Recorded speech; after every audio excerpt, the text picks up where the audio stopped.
Joshua chapter 11, New King James Version.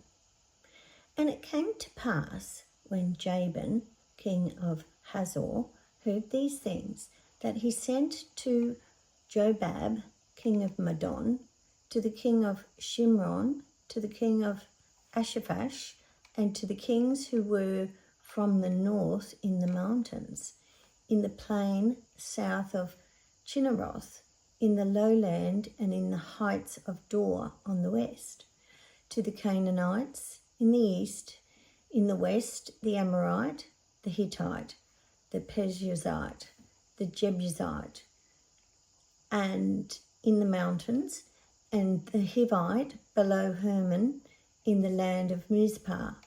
So they went out, they and all their armies with them, as many people as sand that is on the seashore in multitude, with very many horses and chariots.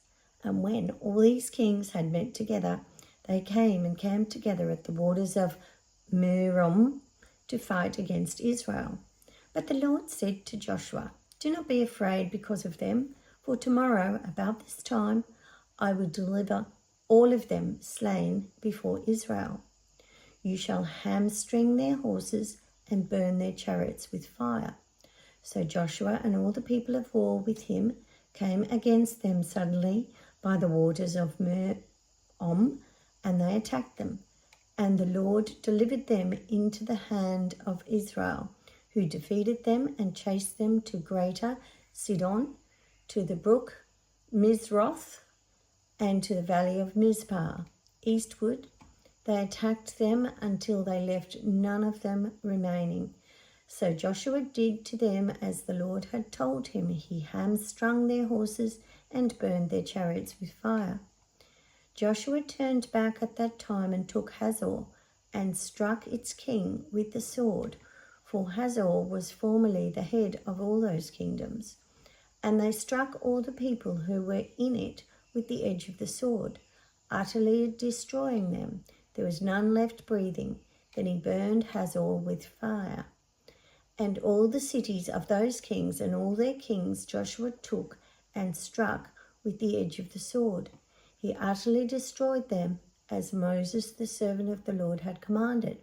But as for the cities that stood on the mounds, Israel burned none of them except Hazor only, which Joshua burned. And all the spoils of this city and the livestock the children of Israel took as booty for themselves. But they struck every man with the edge of the sword until they had destroyed them, and they left none breathing. As the Lord had commanded Moses his servant, so Moses commanded Joshua, and so Joshua did.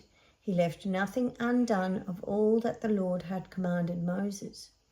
Thus Joshua took all this land, the mountain country, all the south, all the land of Goshen, the lowland and the Jordan plain, the mountains of Israel and its lowlands, from Mount Halak and the ascent to Seir, even as far as Baal-Gad in the valley of Lebanon, below Mount Hermon. He captured all the kings and struck them down and killed them.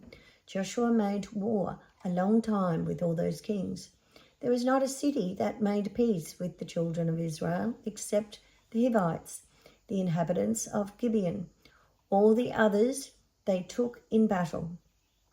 For it was of the Lord to harden their hearts that they should come against Israel in battle, that he might utterly destroy them, and that they might receive no mercy, but that he might destroy them as the Lord had commanded Moses.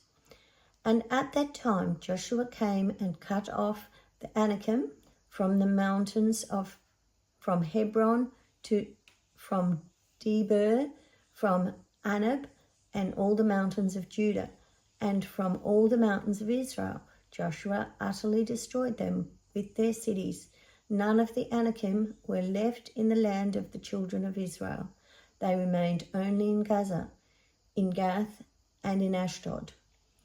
So Joshua took the whole land according to all that the Lord had said to Moses, and Joshua gave it as an inheritance to Israel according to their divisions by their tribes. Then the land rested from war.